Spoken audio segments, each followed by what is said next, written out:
I want to share something with you guys that I recently realized, like as a matter of fact, just this weekend, and it was kind of like a aha type moment for me. So I realize a lot of times when I have like my first instinct about something, my initial instinct, I'll think something, but I don't always follow through. It's like I talk myself out of it. Prime example is this past week, Friday, as a matter of fact. Driving to work, and I'm in this line and I'm behind this slow person, and I can see the traffic next to me going really fast. And my first thought was like, oh, just hop over, get in that lane, then hop back over in the lane I need to be to get on the interstate. No big deal.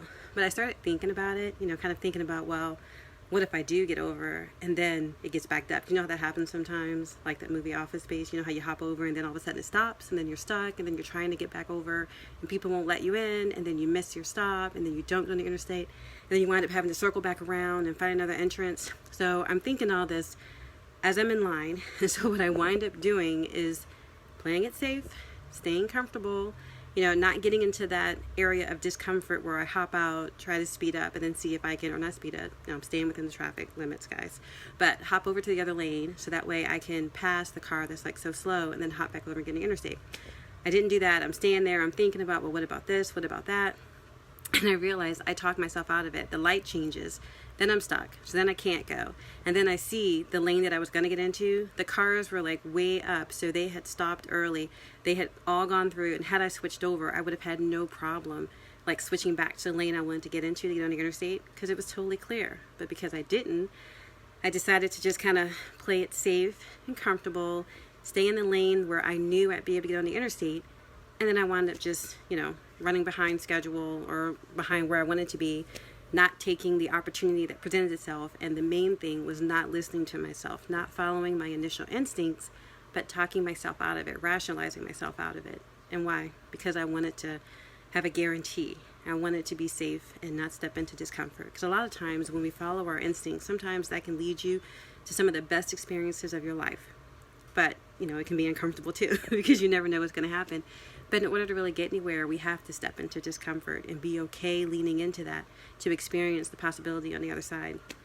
So, and I realized that, my example was the car on the way to work on the interstate, but I see that in other areas of my life too. I didn't realize that, but when I think about it, and that's the crazy thing, hi Jermaine, that's the crazy thing about really thinking about and just kind of looking at my thoughts and becoming aware of them, I realized that I do that in other areas of my life too. I play it safe, I stay comfortable, I don't step out into discomfort, and then what winds up happening, the main thing that happens is that I don't end up getting what I actually want. Like what you want in life, where you want to be, what you're trying to accomplish. A lot of times you don't get that, and I see that I don't get, and I don't have what I necessarily want. I mean, I'm a work in progress, so I'm still, and like I said, this is mind-opening for me as I'm becoming more and more aware of how important my thoughts are and how they're really serving me. But this is, I realize that, okay, this is not only this interstate example, driving to work, this applies to other areas of my life too, where I'm limiting myself, I'm stopping myself, I'm, coming up short because I didn't want to step into discomfort. I didn't want to really listen to myself, listen to my instincts. I overthought, like, why? Why not just go with my gut, go with my instincts, and then see where it goes?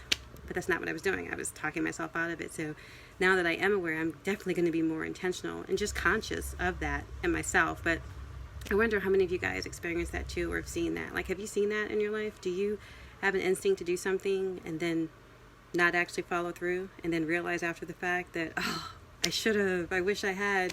But should have, could have, would have does us no good, right? We have to learn and grow and be in the moment. And part of that is trusting ourselves to know that whatever happens, we got it. We're going to be okay. That's the big thing, because I think that's what it really comes down to, is trusting yourself. And when you have an instinct and you don't follow it, I didn't think about it this way, but maybe that translates into me not trusting myself and my judgment and wanting to go with what I know is safe and comfortable and, proven routine, stay in this lane and you'll be fine. But that doesn't get me where I want to go. That's not my destination. That doesn't get me the experience and the journey, what I want in life, I don't want to get to the finish line and be like, oh, well, she played it safe, she was really good there. No. So I just wonder how many of you, or if any of you, have that same experience too, where you find yourself playing it safe and not listening to yourself and not following your instincts? And do you see areas where that actually impacts your life? So yeah, so that was eye-opening for me, and I wanted to share, so maybe it'll be eye-opening for you guys too. All right, thanks.